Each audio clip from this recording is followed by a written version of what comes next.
We've been here before. The pomp, the ceremony, the camaraderie on display. South Korean President Yeol at the White House in April.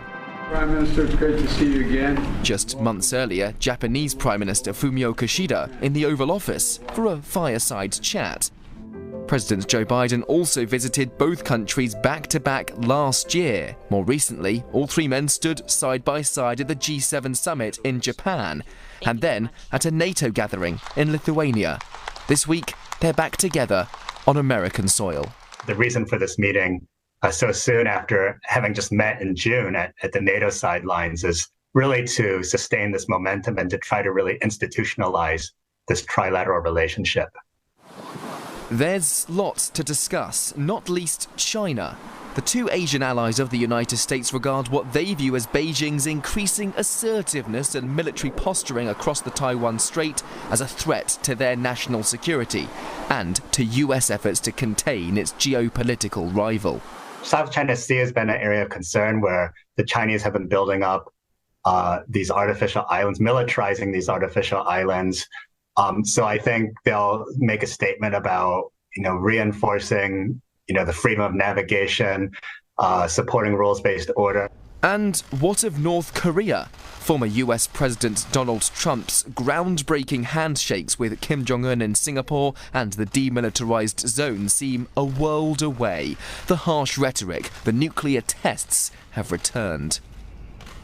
We saw earlier this year the U.S. and South Korean president issue the Washington Declaration, which continue to guarantee mutual defense.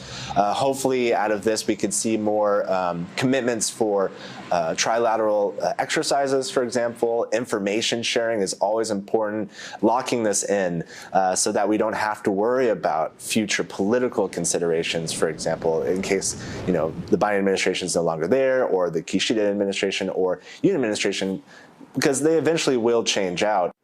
This meeting is unlikely to be the vote winner for Joe Biden. His Asia pivot won't be on the minds of most Americans when they head to the ballot box in 2024. But it sets a tone that could have global implications. These are two counterparts with whom the US president, on many fronts, seemingly sees eye to eye. There is potential for enduring collaboration. That's not to say there aren't issues that still need to be ironed out. Some of the policies that the Biden administration have pursued at home, while they've been good for U.S. growth and making some critical investments in clean energy, for example, that will help reduce costs and provide new technologies for people, there is a sort of protectionist bent to some of that Biden administration policy that does concern allies. So I think there's still some doubts on the economic side about the Biden administration approach to the region.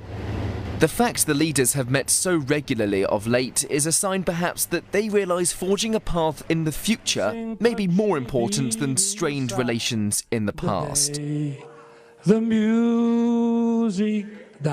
For now, their focus is on preventing, as Yoon sung in the White House, bad news on the doorstep. Benji, Hyer, CNA, Washington, D.C.